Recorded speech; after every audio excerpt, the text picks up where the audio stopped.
5 способов, как выявить скрытого нарцисса, как его вывести на чистую воду.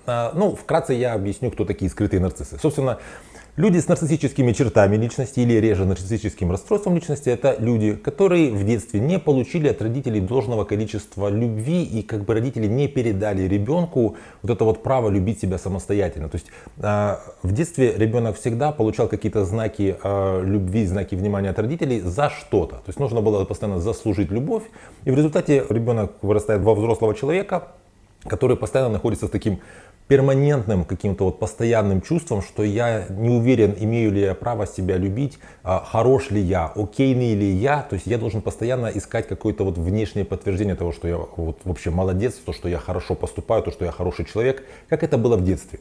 То есть все дети в детстве, они постоянно смотрят на родителей, как на такую важную оценивающую фигуру. А нарцисс, он и во взрослой своей жизни, поскольку родители в детстве ему не передали вот это вот право самого себя оценивать, ищет людей, которые будут его оценивать. И вот есть грандиозные нарциссы, это люди, которые стараются, будучи уже все-таки взрослыми, как правило, люди с нарциссическими чертами, это люди, которые имеют какую-то социальную определенную устойчивость, они работают, они имеют какое-то образование, у них есть определенные социальные связи, но у них есть вот эта внутренняя эмоциональная нестойкость, и они так вот организовывают свое общение, вот свой круг общения, чтобы люди вокруг них постоянно им подтверждали, какие они классные, что они вот значимы, что они что-то означают. И грандиозный нарцисс, он старается получать эти вот, называется, нарциссический ресурс, то есть подтверждение своей значимости через доминирование, через контроль, через какое-то вот постоянные какие-то манипуляции. А скрытый нарцисс — это люди, которые из-за своей такой вот, слишком большой ранимости и какой-то вот такой тревожности, они выбирают другой путь, они постоянно жалуются, они говорят о том, что вот у них очень плохая судьба, что им как-то не повезло, они часто вот в болезнь уходят, то есть у них постоянно что-то болит, или какая-то у них кошка болит, или у них кто-то из родственников болит, то есть они много эксплуатируют тему ухода в болезнь, соответственно, они получают жалость, сожаление, и таким образом получают внимание. А раз много внимания тебе, то ты, значит, получается, вроде бы как значимый. Тоже очень похоже на, знаете, вот маленького ребенка, который в какой-то момент смекнул, что если я буду как-то вот вести себя, что я вроде как заболел, то меня в школу, значит, не поведут, а я останусь на весь день с мамой, мама меня будет кормить вареньем, получу как бы вторичные выгоды от болезни. Что-то похожее на скрытого нарцисса. Меня зовут Евгений Масеев, я психиатр и психотерапевт. Сегодня мы разбираем, собственно, тему, как выявить скрытого нарцисса. Если вам эта тема интересна, ставьте лайк под этим видео, подписывайтесь на мой канал, и мы начинаем. Первая вещь, на которую вам стоит обратить внимание, это что скрытый нарцисс, как правило, у него есть какие-то вот манипуляции, и он использует их одни и те же. Если вы с этим человеком вынуждены общаться, скажем, это ваш партнер, или там, скажем, мать или отец, или вот кто-то, с кем вы постоянно общаетесь, вы замечаете, что манипуляции эти, они повторяющиеся. То есть, в принципе, вы можете вспомнить и понимаете, что достаточно долго это длится. Это может быть уход в болезнь. Какая-то депрессия, несуществующая, никем не диагностированная. То есть у меня плохое настроение, у меня депрессия. Причем понятно, что депрессии есть разные, но тем не менее, для того, чтобы это даже называлось невротической депрессией, я уже не говорю об эндогенной депрессии, которая вот в рамках биполярного расстройства может происходить. Тут даже вот такую депрессию ее нужно диагностировать, и не любое ухудшение настроения можно назвать депрессией. Здесь нет, просто у меня хандра, у меня депрессия, это болезнь, это серьезное дело. Или там, скажем, у меня какой-то вот там ВСД, или у меня, скажем, какая-то вот, я не знаю, там, просто головная боль. Головная боль, в принципе, у человека болит голова, ты со стороны никак не видишь, что у него болит голова, а у него вот болит голова, и это оправдывает то, что я, например, не могу что-то делать, и это также объясняет тот факт, что мне нужно больше внимания. Ты должна уделять мне внимание. Или там, скажем, бывает так, что у меня просто плохое настроение. У меня плохое настроение, у меня сейчас перепады настроения. Сейчас, знаете, многие люди читают там по верхам психиатрию, и вот у меня какая-то циклотемия. У меня сейчас просто раздражительность в связи с, не знаю, с каким-то моим вот расстройством, и вот уделяй мне внимание. То есть, если вы замечаете, что человек постоянно уходит в какую-то болезнь, при этом на ваши предложения, слушай, раз дело такое, депрессия, давай обратимся к специалисту, который занимается депрессиями, что ж ты сам терпишь. Да нет, никто ничего не понимает, или это обесценивание. Все сейчас такие шарлатаны, покупали дипломы, никто ни в чем не разбирается. Это моя депрессия, я буду просто терпеть, я сильный, я просто смогу. То есть, понимаете, человек педалирует тему болезни, лечиться никак не хочет, вообще разбираться с этим никак не хочет. И таким образом, как будто бы высасывает из вас постоянно внимание. И это же может вообще рушить все ваши совместные планы. То есть постоянно, когда, предположим, вам нужно вместе с вашим партнером, пускай с вашим мужчиной, пойти куда-нибудь на вечеринку. Вы там хотите хорошо провести время с вашими родственниками или друзьями. И это будет, предположим, день рождения какого-то там, скажем, мужчины, предположим. Все внимание будет уделяться этому мужчине, потому что это нормально, он именинник.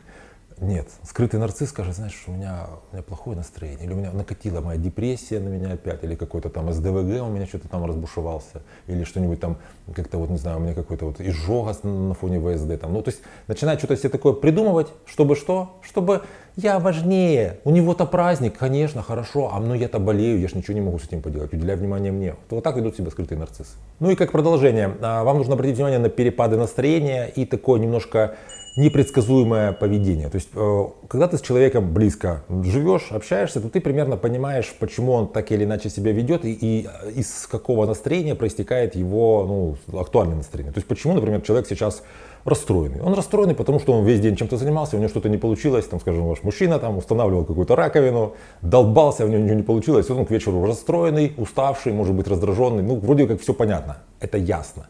У скрытого нарцисса всегда все непонятно. То есть он вроде бы был какой-то веселый, вроде бы как вы собирались вечером куда-то пойти. Потом, опять же, он узнал, что там будут какие-то вот люди, ему нужно будет там выступать в роли какой-то вот, например, там будет песня в караоке, а он петь не умеет, ну или он не знает, умеет он петь или не умеет. Это не его сильная сторона. Он предполагает, что он будет там выглядеть не в хорошем свете. Либо, если даже он петь не будет, то другие люди будут петь и на них будет обращать внимание, а на него внимание обращать не будут. И тут вдруг у него заболела голова, либо голова не заболела, не обязательно может быть уход в болезнь, он может стать раздражительным. Он вдруг говорит о том, что все вокруг дураки вообще, и в этом мире, в этой стране, в этом городе, с этими людьми невозможно жить. Он может вдруг, не знаю, стать каким-то супер... Слушай, у меня такое настроение сейчас, а пойдем-ка сегодня лучше покатаемся на велосипедах. Так мы же собрались с друзьями пообщаться. Нет, поедем на велосипедах, вот классно, я вот в эйфории, понимаете? То есть он ведет себя непоследовательно, и настроение его постоянно с какими-то перепадами, и связано это с тем, что он играет. Он сам этого не понимает, но он не настоящий. Он постоянно что-то вот, исполняет, что-то вам как бы предъявляет, какое-то настроение и какое-то поведение. Он не настоящий. Не забываем, что даже скрытый нарцисс все равно нарцисс. Постоянно будет какое-то требование от вас в подтверждении его значимости, какой-то валидации, что ли. То есть вы понимаете, что вот постоянно, раз в день, раз в какой-то промежуток времени, он, как будто бы через такое вот нытье, страдальчество и жалобничество, как будто бы требует у вас подтверждения, что он все-таки хорошенький. Слушай, так вот тяжело мне, я же столько работаю, вот как-то ничего не получается. А вы должны сказать, что, знаешь, все козлы, а ты хорошенький. Он, да, я хорошенький. То есть ему постоянно нужно от вас похвала, по сути, чтобы вы его хвалили и поддерживали так, как ребенку нужно, чтобы его родители хвалили, когда он там что-то вот крутит, рисует, я не знаю. Ему нужно постоянно, чтобы говорили, молодец, вот ты рисуешь, продолжай, у тебя не получается, ничего, получится дальше. А у скрытого нарцисса у него все получается. То есть рационально он может и сам понимать, что у него все окей, но он эмоционально, как вот тот ребенок, не понимает, что у него все окей, ему нужно, чтобы ему извне кто-то говорил, кто-то замещающий маму, или там каких-то вообще родителей его там, значимых взрослых из детства, кто-то извне должен ему говорить. И вы, если долго находитесь с таким человеком в отношении, вы понимаете, что это такой красной нитью пронизывает все ваши отношения. Постоянно, время от времени, он у вас как будто бы так, а я молодец, я хороший, я окейный.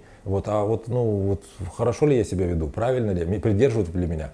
А мы туда пойдем, а я переживаю, ко мне там будут хорошо относиться. Ой, я переживаю, а там, твои родители хорошо ко мне относятся. А вот мы пойдем к твоим друзьям, они там про меня плохо не говорят, понимаете. Постоянно тут неуверенность и требования от вас подтверждения, что он окейный. Отсутствие настоящей такой глубокой эмпатии. То есть от скрытого нарцисса вы можете получить что-нибудь такое, знаете, поверхностное. Типа он может сказать, да, ой, неужели тебя уволили с работы? Тебе, наверное, сейчас очень тяжело, ты, наверное, сейчас переживаешь. Или там вы рассказываете, что там кошка заболела. Ой, кошка заболела. Он помнит, как нормальные люди себя ведут в такой ситуации. Они обычно говорят, кошка заболела, животных обычно жалко. Они проявляют какие-то слова жалости, говорят, очень жаль, твоя кошка, может, что-то можно сделать, можно как-то, не знаю, как-то помочь.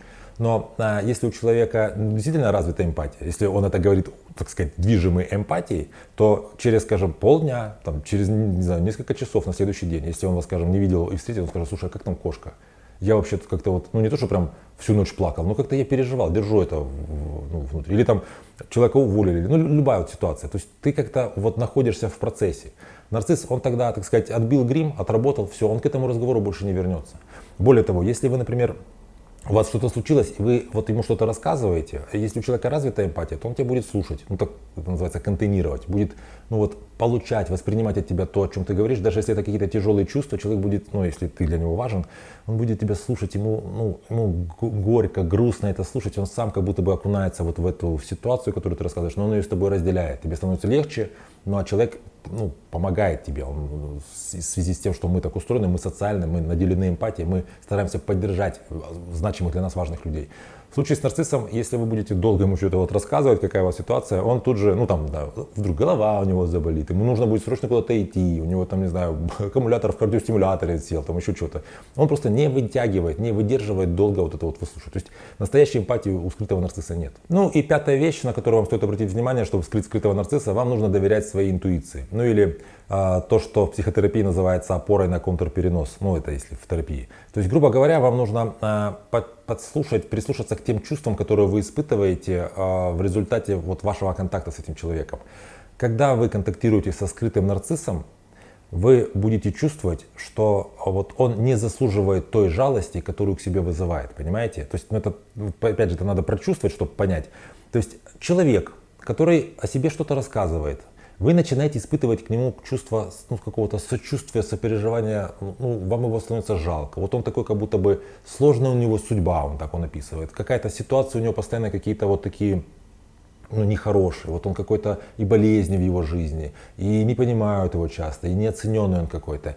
И вот в какой-то момент вы понимаете, что все это не настоящее, оно чрезмерное. Знаете, как вот искусственный сахар, как какое-то вот что-то, вроде бы как, ну, я его жалею, исходя из того, что он говорит, но это все калька, это все шляпа какая-то, вот это все не по-настоящему. То есть вот это чувство у вас будет постоянно. То есть когда ты общаешься со скрытым нарциссом, ты сначала, ну, вот, понимаешь, что ты начинаешь скатываться в чувство, ну, какого-то сожаления, ну, вот, жалости, а потом ты понимаешь, что тебя туда как бы манипулятивно втягивают, и это не настоящая жалость. Это, по сути, как не твоя жалость, а, ну, как бы навеянная на тебя скрытым нарциссом. То есть, грубо говоря, нужно прислушиваться. Если вы вот с человеком находитесь в контакте и понимаете, что он какой-то такой, бедкается слишком много, то вот это, возможно, скрытый нарцисс. Ну что ж, 5 очень важных вещей, на которые стоит обратить внимание. Напишите в комментариях, если вы вообще в ваших отношениях вот что-то замечали из того, о чем я сегодня говорил. Вот эти вот уходы в болезнь, принуждение вас к жалости, какое-то вот неискреннее, не настоящее, не длительное, не стойкая эмпатия другого человека. Когда он вроде как говорит, да-да-да, расскажи мне, я очень заинтересован в том, что с тобой происходит, а потом ты понимаешь, что он бац и куда-то исчез. То есть, если эти вещи происходили, напишите в комментариях. Более того, напишите, пожалуйста, это очень важно, если вы замечали что одну из тех вещей, о которых я говорил, и вы понимали, что вы находитесь в отношениях со скрытым нарциссом, как дальше развивались ваши отношения. То есть вы как-то их изменяли, вы их прерывали, или, скажем, вы контейнировали этого человека. То есть что в результате произошло.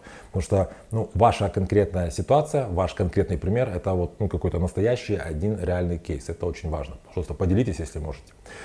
Если вам это видео понравилось, тема кажется важной, ставьте лайк. Это для меня, собственно, важно. Поделитесь этим видео в своих соцсетях. Подпишитесь на мой канал, если вы еще не подписались. Берегите себя и своих близких. И до встречи в следующих выпусках.